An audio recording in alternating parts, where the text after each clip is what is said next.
பக்தி ஒளி நேயர்களுக்கு என் கோவிந்த பட்டரின் கோடானு கோடி நன்றிகள். ஆகஸ்ட் 8 வரலட்சுமி பூஜை. அனைவருக்கும் வரலட்சுமி பூஜையினுடைய ஆசீர்வாதங்கள், அதாவது லட்சுமியோட ஆசீர்வாதமும் என்னுடைய ஆசீர்வாதமும். வரலட்சுமி பூஜை நல்லபடியா நீங்க கொண்டாடி நீங்க வாழ்க்கையில தீர்க்க சுமங்கலியா இருக்கணும்னு நானும் உங்களை ஆசீர்வதிக்கிறேன். இப்ப இந்த வரலட்சுமி பூஜைக்கு நீங்க என்னென்ன பண்ண போறீங்க, என்னென்ன செய்ய போறீங்க அப்படின்னு தான் நான் சொல்ல போறேன். பிரம்ம முகூர்த்தத்துல வரலட்சுமியை வீட்டுக்கு கூட்டி வந்துடுவீங்க. ஆரத்தி எடுத்து வரலட்சுமியை வெளியிலேருந்து கூட்டு வரும்போது ஆரத்தி ஒன்று எடுத்து நேர வரலட்சுமி வீட்டுக்கு கூட்டு வந்துடுறீங்க. கூட்டி கொண்டு வரும்பொழுது பூக்கள் தூவி அழகா அந்த லட்சுமியை கூட்டிட்டு வந்து பூஜை ரூம்ல வச்சிருங்க. பூஜை செய்வதற்கான டைம் அப்படின்னு ஒண்ணு இருக்கு. காலையில் 7 மணியிலிருந்து 9:15 இந்த பூஜைகள். எப்படின்னா முடிக்கணுங்கிறது இல்லை. ஒன்று 7 மணிக்கு ஆரம்பிக்கலாம், இல்லை 9:15 ஆரம்பிக்கலாம். இல்லை நான் 7 மணிக்கு ஆரம்பிச்சு 9:15 முடிச்சிருந்தேன்னா வெல் அண்ட் குட். காலையில நம்ம ஆரம்பிச்சு முடிக்கிறதா நல்லது.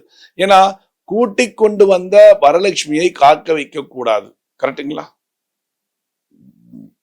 இன்னைக்கு பிரசாதங்கள் நல்லா இருக்கணும். புளியோதரை, தயிர் சாதம், கலவை சாதங்கள், லெமன் சாதம், இந்த மாதிரி ஒரு 5 விரட்டியான சாதத்தை பண்ணிக்கோங்க. வரலட்சுமியை கூட்டிட்டு வந்து நீங்க உட்காத்தி வைப்பீங்க, கும்பத்துல உட்காத்தி வைப்பீங்க. சில பேர் கும்பத்துல உட்காத்தி வச்சிருவாங்க. இல்லைன்னா இந்த மாதிரி ஒரு கட்டை வச்சா அந்த கட்டையில குடத்தை வச்சு கட்டி அலங்காரம் பண்ணுவாங்க. அது ஒவ்வொருத்தருடைய விருப்பங்கள். அது உங்களுடைய நேரத்தை பொறுத்திருக்கு. வரலட்சுமி எப்படி பண்ணணும் அப்படிங்கிற நேரத்திற்கு ஒன்று கும்பத்துல உட்காத்தி வைக்கலாம், இல்ல கும்பத்துல தேங்காய் வச்சு அந்த தேங்காயில முகத்தை மட்டும் கட்டி பண்ணுவாங்க. சில பேர் கைகால் வச்சு கட்டி பண்ணுவாங்க, செய்வாங்க. உங்களுடைய விருப்பங்கள் என்னவோ நீங்க அப்படியே பண்ணிக்கோங்க. வருடம் நீங்கள் எப்படி செய்கிறீர்களோ அந்த செய்கை மாற்றவே மாத்தாதீங்க. இப்படிதான் அப்படின்னா அப்படிதான் இருக்கும். உங்க வீட்டில் இருக்கக்கூடிய புதிதாக கல்யாணமான மருமகளுக்கு சொல்லி கொடுங்க.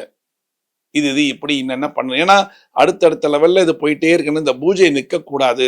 சரி, அடுத்தது, இது நாள் வரைக்கும் நான் வரலட்சுமி பூஜை பண்ணல, எங்க வீட்டுல வழக்கமே கிடையாது, நான் இப்ப எடுத்து பண்ணலாமா? கண்டிப்பா பண்ணக்கூடாது. கண்டிப்பா பண்ணக்கூடாது. ஆனால் ஆசை இருக்கு அப்படிங்கிறவங்களுக்கு நான் அது அடுத்தது இதுக்கு இது பார்த்துட்டே வாங்க. கடைசியில வரலட்சுமி நோன்பே இல்லாதவங்க எப்படி பண்ணலாம் அப்படிங்கிறது நான் சொல்லித்தரேன். ஃபர்ஸ்ட் வரலட்சுமி பூஜை யார் யார் வீட்டில் இருக்கோ, யார் யார் வீட்டில் தொன்று தொட்டு செய்து கொண்டு இருக்கிறீர்களோ அவங்க என்ன பண்ணணும், என்ன செய்யணும் உங்களுக்கு தெரியும். இருந்தாலும் எப்படி செய்யணுங்கிறத நான் சொல்லித்தரேன். அதை செய்யுங்க. சிம்பிளா செய்யுங்க. பெருசா செய்யணுங்கிற அவசியம் இல்லை. வரலட்சுமி பூஜைக்கு நிறைய பேர் பிரசாதம்லாம் நிறைய செய்வாங்க. என்னால் அவ்வளோலாம் செய்ய முடியாது. இன்னைக்கு இருக்கிற காலகட்டத்தில் நான் வயசானவங்க, ஆபீஸ் போறவங்க எவ்வளவு பண்ணணும்னா 5 பிரசாதம் கண்டிப்பா பண்ணணும். 5 பிரசாதம் கண்டிப்பா கொஞ்சம் கொஞ்சம் கொஞ்சம் பண்ணி வச்சுக்கோங்க. அடுத்தது திருமங்கல்ய சரடு கண்டிப்பா இருக்கணும். நீங்க அந்த வரலட்சுமி நோன்புக்கான சரடை மாத்திரத்துக்கு ரெடியா வச்சுக்கணும். சரடு கயிறு தனியா வச்சுக்கணும். நோன்பு கயிறுன்னு ஒண்ணு இருக்கும், அது தனியா வச்சுக்கோங்க. சில பேருக்கு அந்த திருமங்கல்யம்ங்கிறது பின்னப்பட்டு போயிருக்கும், அதாவது நஞ்சு போயிருக்கும். குளிச்சு டெய்லி வந்து பாத்தீங்கன்னா ஒரு நூல் விட்டுருக்கும், ஏதாவது நஞ்சு போயிருக்கும். அவங்க இன்னைக்கு மாத்திக்கலாம். இன்னைக்கு பூஜைக்கு முன்னாடி சாமி ரூம்ல உட்காந்து பவ்யமா உட்காந்து அந்த திருமங்கல்யத்தை மாத்திக்கிட்டு பூஜை பண்ணலாம். திருமங்கல்ய கயிறு, அதாவது இது சொல்லுவாங்க நோன்பு கயிறு, நோன்பு சரடுன்னு சொல்லுவாங்க இல்லையா, நோன்பு சரடு இன்னைக்கு கட்டிக்கணும். சுவாமிகிட்ட பூஜை பண்ணிட்டு கட்டிக்கோங்க. சின்ன பசங்க இருப்பாங்க, லேடிஸ்க்கு தான் அது, ஜென்ஸுக்கு கிடையாது. இருக்காங்களா? இப்ப நீங்க செய்ய வேண்டிய பூஜைலாம் என்ன? கும்பம் இருக்கு, கும்பத்துல வரலட்சுமி ஆவாகனம் பண்ணியாச்சு. வரலட்சுமி பூஜைக்கு நிச்சயமாக தேவை என்ன? மாவளை தேவை, வாழை இலை, வாழை மரம் சின்னதா இருக்கும் அது தேவை, வாழை இலை தேவை. வாழை இலையில அரிசி பரப்பி புண்ணியாச்சனம் பண்ணி அதுக்கப்புறம் தான் நீங்க பூஜை பண்ணணும். இல்லைங்களா? கும்பம் வேணும். கும்பத்துல வந்து அரிசி இருக்கணும். அரிசியில மாவளையை நட்டு தேங்காய் ஃபுல்லா மஞ்சள் தடவி குங்குமம் தடவி வச்சிருங்கோ. வச்சுட்டு அந்த கும்பத்துக்கு முதல் ஆவாகனம் பண்ணணும். எல்லாம் ரெடியா, பூக்கள் ரெடியா, மல்லிகைப்பூ ரெடியா, கும்பத்துக்கு போறதுக்கு மல்லிகைப்பூ, சாமிக்கெல்லாம் போட்டாச்சு, எல்லாத்தையும் எடுத்து வைங்க. 5 வகையான பிரசாதத்தை தட்டில் போட்டு எடுத்துட்டு வந்துருங்க. எடுத்துட்டு வந்து நீட்டா வைங்க, அழகா வைங்க. பூ இருக்கு, எல்லாம் இருக்கு. இப்ப வரலட்சுமி பூஜை பண்ணணும். கும்ப ஆரத்திய கும்பத்துக்கு முதல்ல ஆவாகனம் பண்ணுங்க. அதுக்கு முன்னாடி மஞ்ச பிள்ளையார் பிடிச்சி வைங்க. மஞ்ச பிள்ளையார் பிடிச்சி வச்சுட்டு அந்த மஞ்ச பிள்ளையாருக்கு அர்ச்சனை பண்ணிக்கோங்க. மஞ்ச பிள்ளையார் எதுவுமே தெரியாது ஸ்லோகம்னா பரவாயில்ல, விநாயகரோட ஸ்லோகம் தெரியாதா? ஓம் நமோ விநாயகாய போற்றி. அதாவது 18 முறை சொல்லணும். ஓம் நமோ விநாயகாய நமக. அப்படி இப்ப பூஜையை ஸ்டார்ட் பண்ணிட்டோம். இப்ப முதல்ல விநாயக பூஜை, அப்புறம் கலச பூஜை, அப்புறம் வரலட்சுமிக்கு தனியா ஒரு பூஜை பண்ணணும். மொத்தம் 3 பூஜைகள் பண்ணணும். உங்களுக்கு கிட்டத்தட்ட 45 மினிட்ஸ் டு 1 hour ஆகும் இந்த பூஜை. சரிங்களா? எல்லாத்தையும் ரெடி. வரலட்சுமி கூட்டிட்டு வந்தாச்சு, எல்லாம் வச்சா முதல்ல பஞ்சபாத்திர உத்திரணியில தண்ணி வைங்க. ஏன்னா அம்மன் கூட்டிட்டு வந்த அம்மனுக்கு தாகம் எடுக்கும், அந்த தண்ணி குடிப்பான் ஒரு ஐதீகம். தண்ணி வைங்க. அடுத்தது எல்லாம் ரெடியா? பூஜைகளுக்கான எல்லாம் குங்குமம் ரெடியா? குங்குமம் ரெடி, எல்லாம் ரெடி.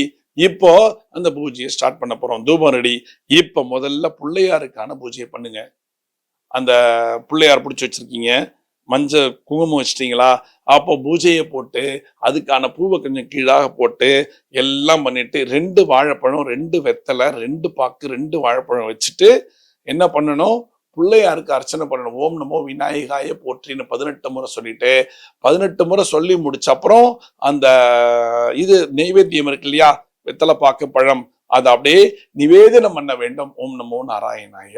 பிள்ளையாருக்கு 7 முறைகள் நிவேதனம் செய்து வைத்து திரும்பி ஆரத்தி காட்டிட்டு பிள்ளையார் பூஜையை முடிக்கணும். இப்ப அடுத்தது கும்ப பூஜை.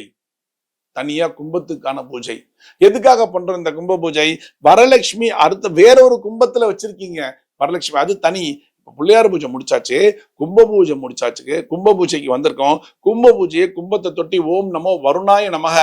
கும்பம் இருக்கு இல்லையா, அது மேல இப்படி கைய வைங்க, உள்ளங்கை படுற மாதிரி பட்டு ஓம் நமோ வருணாய நமக அப்படின்னு சொல்லிட்டு 3 தடவை சொல்லிட்டு கையெடுத்துட்டு பூக்களை கொஞ்சம் அர்ச்சனை பண்ணுங்க. பூக்களை கும்பத்துக்கு அர்ச்சனை, கும்பத்துக்கு ஆவாகனம் பண்ணிட்டு பஞ்சபாத்திரம் உத்திரணி தண்ணி எடுத்து தேங்காய் மேல விட்டுட்டு கும்பம் அர்ச்சனை. ஒன்னும் இல்ல, அர்ச்சனை என்ன? ஓம் நமோ கும்பாய நமக, ஓம் நமோ கும்பாய நமக அப்படி ஒரு 18 முறை சொல்லி பூக்களால் அர்ச்சனை பண்ணிட்டு தூப தீபங்களை காமிச்சிட்டு நிவேதனம் செய்யுங்க. நிவேதனம் செய்யுங்க. செஞ்சாச்சா? இப்போ எல்லாமே ரெடியா இருக்கு. இப்பதான் மெயின் பூஜைக்கு வரப்போறோம். உடனே இந்த தேங்காய் எடுத்துட்டு அந்த தீர்த்தம் இருக்கு இல்லையா, ஒன்னு அரிசி போட்டு பண்ணணும், இல்லாட்டி தீர்த்தம் போட்டு பண்ணணும். நீங்க அரிசி போட்டு பண்ணிருக்கீங்கன்னா மாவளை எடுத்துக்கோங்க. பஞ்சபாத்திரம் உதிரன் இருக்கிற தீர்த்தத்தை எடுத்து நேர எல்லா சுவாமிகளுக்கும் புரோக்ஷணம் தளிக்க வேண்டும். தளிக்க வேண்டும். ஓம் நமோ நாராயணாய நமகன்னு தளிச்சுட்டு திருப்பி அந்த மாவளை அதுல வச்சுட்டு தேங்காயை வச்சுட்டு இருங்க. இப்போ அர்ச்சனை பண்ணணும். யாருக்கு? வரலட்சுமி பூஜைக்கான அர்ச்சனை. அங்க என்னென்ன இருக்கு? திருமங்கல்ய சரடை கட்டிருக்கீங்க, வரலட்சுமி கட்டிருக்கீங்க, அலங்காரம் பண்ணிருக்கீங்க, மாவளை இருக்கு, வாழலை இருக்கு, தோரணங்கள்லாம் எல்லாம் இருக்கு. எல்லாம் இருக்கட்டும். ஓம் நமோ வரலட்சுமியை நமகன்னு சொல்லி 108 தர பூக்களாலே அந்த வரலட்சுமிக்கு அர்ச்சனை பண்ணணும். ஓம் நமோ வரலட்சுமியை நமக அப்படிங்கிற அர்ச்சனை பண்ணிட்டு 108 முறை அந்த அர்ச்சனையை பண்ணிட்டு எல்லாம் முடிச்சுட்டு கலந்த சாதங்களை வச்சிருக்கீங்களா? புளியோதரை, தயிர் சாதம், லெமன் சாதம், இந்த மாதிரி இத வரலட்சுமிக்கு நிவேதனம் செய்ய வேண்டும். ஒன்னொன்னு தண்ணி தெளிச்சு நாராயணாய நமக நாராயணாய நமகன்னு 5 தையுமே நிவேதனம் பண்ணிட்டு நீர் எடுத்து விளாவிட்டு இப்ப ஏந்திருங்க. கற்பூர ஆரத்தி காமிச்சிட்டிங்களா? இப்ப ஏந்திருங்க. நல்ல இந்த கற்பூர ஆரத்தி எடுத்துட்டு போய் வாசல்ல கொண்டு போய் நல்ல ஒரு 3 டைம் சுத்தி காட்டிட்டு பெட்ரூம் எல்லா இடத்துலயும் ஒரு ரவுண்ட பண்ணிட்டு திருப்பியும் அங்க ஆரத்தி வச்சு நீர் விழாவி முடிச்சிருங்க. வரலட்சுமி பூஜை இது ஒவ்வொரு ட்ரிப்பும் செய்யறவங்களுக்கு இந்த பூஜை இல்ல, இந்த வருஷம்தான் எனக்கு செய்யணும்னு ஒரு ஆசை இருக்கு, நான் செய்யலாமா? நீங்க கும்பங்கள்லாம் வச்சு செய்யக்கூடாது. ஏன்னா உங்க வீட்டுல வழக்கமே கிடையாது. உங்க வீட்டுல இதை எடுத்துக்கல. யாரெல்லாம் இதை எடுத்துட்டாங்களோ அவங்கதான் செய்ய முடியும். எனக்கும் ஆசை இருக்கு, நான் பண்ணலாமான்னா தாராளமாக பண்ணலாம். நான் சொல்ற மெத்தட பண்ணுங்க. ஒரு தாம்பாளத்துல நல்லா அரிசியை பரப்பி ஒரே ஒரு சொம்பு மட்டும் வைங்க. ஒரே ஒரு சொம்பு மட்டும் வச்சுட்டு அந்த சொம்புல தீர்த்தம் வச்சு அத ஓம் நமோ வருணாய நமக அப்படின்னு உள்ளங்கைய வச்சு 7 முறை சொல்லிட்டு அந்த தீர்த்தத்தை எடுத்து புரோக்ஷனம் பண்ணிக்கோங்க. பண்ணிட்டு திரும்பவும் நீங்க ஒருவேளை நீங்க வரலட்சுமி பொம்மை வாங்கி வச்சிருந்தீங்கன்னா உட்காந்து ஓம் நமோ வரலட்சுமியை நமகன்னு 108 தடவை அந்த மந்திரத்தை சொல்லுங்க. உங்க வீட்டுல இன்னைக்கு பிரசாதம் சர்க்கரை பொங்கல். நீங்க 5 பிரசாதம் பண்ண வேண்டாம். சர்க்கரை பொங்கலை எடுத்துட்டு வந்து நிவேதனம் பண்ணிட்டு நேர கொண்டு போய் வச்சிருங்க. இது யாருக்கு? வரலட்சுமி நோன்பு இது வரைக்கும் நாங்க எடுக்கல, இப்ப நாங்க புதுசா எடுக்கலான்னு இருக்கோம், அவங்களுக்கு தான் இது. ரைட்டுங்களா? இது பண்ணாலே உங்களுக்கு சுபிக்ஷம் வந்துருங்க. இந்த வருஷத்தோட வரலட்சுமி நம்ம 2 விதமா பார்த்தோம். எப்படி? ஏற்கனவே வரலட்சுமி நோன்பு எடுத்து பண்ணிட்டு இருக்கிறவங்களுக்கு பிரச்சனையே இல்ல. புதுசா எடுக்கிறவங்க இப்படிதான் பண்ணணும். இல்ல நான் கும்பம் வச்சு பண்றேன், அது வச்சு பண்றேன்னா உங்களுக்கு அடுத்த வருஷம் செய்ய முடியாம போயிடும். ஏதாவது கரெக்டா வரலட்சுமி நோன்பு அன்னைக்கு ஏதாவது உடம்பு சரியில்லாம போகும். நீங்க பண்ண வேண்டியது என்ன? வரலட்சுமி இல்லாதவங்களுக்கு, வரலட்சுமி பூஜை இல்லாதவங்க கூட பூஜை பண்ணலாம். கும்பங்கள் வைக்க கூடாது, கும்பங்கள் வைக்காம பூஜை பண்ணலாம். ரைட்டுங்களா? இப்போ இந்த வருஷம் வரலட்சுமி நம்ம கிராண்டா கொண்டாடுறோம். கொண்டாடிட்டு நேர கோவிலுக்கு போங்க. கோவில்ல போய் அடிவெள்ளி கோவில்ல போய் அம்மனையும் ஆண்டாளையும் தரிசனம் செய்து விட்டு வீட்டுக்கு வாருங்கள். இன்னும் சுபிக்ஷம் உங்களுக்கு நன்னா காத்திருக்கு. செய்றீங்களா? மீண்டும் ஒரு சாஸ்திர சம்பிரதாயத்தை நான் உங்களை சந்திக்கிறேன். பக்தி ஒளி நேயர்களுக்கு கோவிந்த பட்டரின் கோடானு கோடி நன்றிகள்.